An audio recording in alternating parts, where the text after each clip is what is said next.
Selamat pagi semuanya, salam sejahtera untuk kita semua.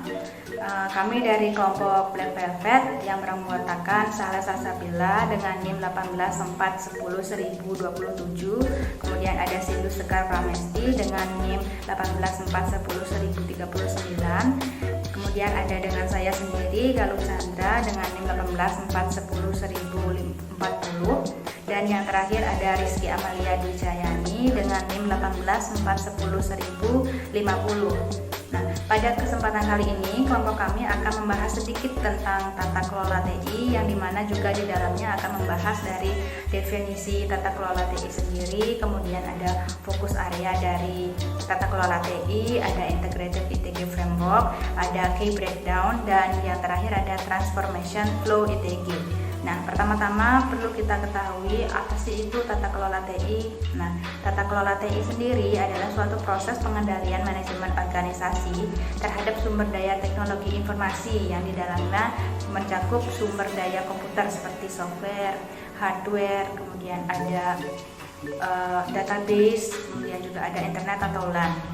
Nah, pengertian lain dari tata kelola TI sendiri yaitu merupakan suatu struktur dan proses pengambilan keputusan STI di tingkat korporat untuk mengarahkan perilaku yang diinginkan dari insan STI dan memastikan keberhasilan STI dalam rangka penciptaan nilai bagi para stakeholder atau vendor. Setelah itu kita akan masuk ke dalam fokus area tata kelola TI. Nah, di sini ada 5 fokus area dari tata kelola TI sendiri. Yaitu yang pertama ada strategic alignment atau penyesuaian strategis. Apa itu penyesuaian strategis? Yaitu berfokus pada memastikan hubungan bisnis dan rencana TI yang di dalamnya juga mendefinisikan, memelihara, memvalidasi proposisi nilai TI dan menyelaraskan operasi TI dengan operasi yang ada di perusahaan. Nah, kemudian yang kedua ada value delivery atau pengiriman nilai, di mana pengiriman nilai ini yang dimaksud adalah tentang menjalankan proposisi nilai seluruh siklus pengiriman, memastikan bahwa TI memberikan manfaat yang dijanjikan terhadap strategi, berkonsentrasi pada pengoptimalan biaya dan membuktikan nilai intrinsik dari TI itu sendiri. Nah, kemudian ada risk management atau manajemen risiko, yang dimana di dalamnya membutuhkan kesadaran risiko dari pejabat perusahaan senior, pemahaman yang jelas tentang risk affected perusahaan tersebut. Kemudian di dalamnya juga ada pemahaman tentang persyaratan kepatuhan, transparansi tentang risiko yang signifikan untuk perusahaan, dan menanamkan tanggung jawab manajemen risiko ke dalam organisasi. Kemudian ada resource management atau pengelolaan sumber daya. Nah, dalam pengelolaan sumber daya ini berfokus tentang inventasi yang optimal dan pengelolaan yang tepat atas sumber daya TI yang kritis, yaitu antara lain aplikasi informasi, infrastruktur, dan orang-orang atau sumber daya manusia di dalamnya. Selain itu juga membahas tentang isu-isu kunci yang berkaitan dengan optimasi pengetahuan dan infrastruktur dari perusahaan. Kemudian fokus area TI yang terakhir adalah ada performance measurement atau pengukuran kinerja, yang di dalamnya menjalankan dan memonitor implementasi atas strategi TI, penyelesaian proyek, penggunaan sumber daya, kinerja proses, dan pelayanan pengiriman, yaitu menggunakan misalnya balance scorecard yang menerjemahkan strategi ke dalam tindakan untuk mencapai tujuan perusahaan yang diinginkan atau yang sesuai target. Gitu. Sekian penjelasan dari saya mengenai definisi tata kelola TI dan fokus area tata kelola TI. Hai teman-teman, kenalin aku Sahla, dan di sini aku mau menjelaskan tentang integrated ITG framework. Di dalam integrated ITG framework ini memiliki 5 komponen penting yang harus diperhatikan oleh perusahaan. Yang pertama ada bisnis strategi, plan, dan objektif atau strategi, rencana, dan tujuan bisnis. Merupakan suatu pengembangan strategi dan rencana bisnis yang harus mendorong strategi dan rencana teknologi informasi. Yang kedua ada IT strategi, plan, dan objektif atau strategi, rencana, dan tujuan teknologi informasi. Pada IT strategi, plan, dan objektif ini didasarkan pada rencana dan tujuan bisnis yang akan memberikan arahan dan prioritas fungsi dari sumber daya teknologi informasi, yang mencakup investasi manajemen, investasi portofolio, skema prioritas, dan mengidentifikasi hak pengambilan keputusan.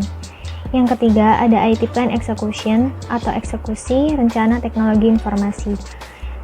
IT Plan Execution ini mencakup proses manajemen program dan proyek, manajemen dan pengiriman layanan teknologi informasi, manajemen resiko dan ancaman, manajemen perubahan, keamanan, manajemen rencana kontingensi, dan lain sebagainya. Dan yang keempat, ada performance management dan manajemen kontrol vendor, manajemen dan outsourcing management. Merupakan suatu penentuan ukuran keberhasilan dan pengelolaan vendor. Dan yang terakhir, ada people development, continuous process improvement, and learning, atau pengembangan, peningkatan proses, dan pembelajaran berkelanjutan.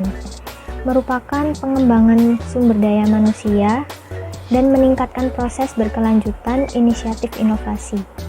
Sekian penjelasan materi tentang integratif ITG Framework dan akan dilanjutkan oleh Sindu tentang keyword breakdown. Makasih.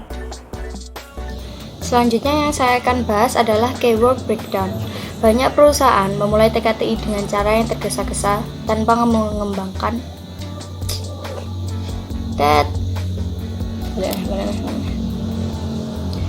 Selanjutnya yang akan saya bahas adalah keyword breakdown. Banyak perusahaan memulai TKTI dengan cara yang tergesa-gesa tanpa mengembangkan kerangka kerja yang komprehensif. Oleh karena itu, inisiatif TKTI harus diuraikan menjadi paket dan hasil kerja yang dapat dikelola, dipertanggungjawabkan, serta ditugaskan kepada pemilik untuk direncanakan, dikembangkan, dilaksanakan, dan peningkatan berkelanjutan. Inisiatif TKTI secara umum dipecah menjadi 3 kegiatan, yaitu yang pertama, planning, memastikan pengembangan rencana strategis yang berkualitas dan faktor penentu keberhasilan yang komprehensif dan konsisten. Yang kedua, eksekusi. Program atau proyek ditentukan dalam peta jalan dan dipastikan selesai tepat waktu, anggaran sesuai, serta disesuaikan dengan kebutuhan yang ada. Ketiga, performance management. Tentukan indikator kinerja utama atau KPI untuk setiap fungsi dan tetapkan target serta pantau kinerja menggunakan BSC. Selain 3 inisiatif tersebut, terdapat 2 kegiatan yang tidak kalah penting, yaitu Manage Governance Initiative atau inisiatif tata kelola, menetapkan inisiatif yang komprehensif dan kalender tahunan kegiatan tata kelola. Yang kedua, Manage Value Creation atau kelola menciptakan nilai, memastikan manajemen dan penyampaian layanan TI didokumentasikan dan KPI dipantau untuk memastikan tingkat layanan sesuai untuk bisnis.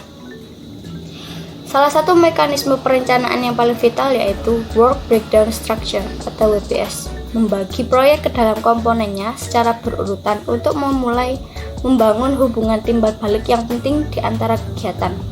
Sampai suatu proyek telah melalui WBS, tidak mungkin untuk menentukan hubungan di antara berbagai kegiatan, seperti langkah mana yang harus didahului, langkah mana yang independen dari tugas sebelumnya, dan sebagainya. Seperti yang akan kita lihat, penjadwalan yang akurat hanya dapat dimulai dengan work breakdown structure yang akurat dan bermakna. Terima kasih. Hai teman-teman, nama aku Rizky Amalyadi Cahyani, biasa dipanggil Vicky. Di sini aku mau menjelaskan tentang transformation flow ITG. Jadi untuk mengembangkan maupun meningkatkan proses tata kelola TI atau bisnis, organisasi harus menilai keadaan tata kelola TI-nya saat ini dan masa depan, serta mengembangkan rencana untuk mentransformasikan TI.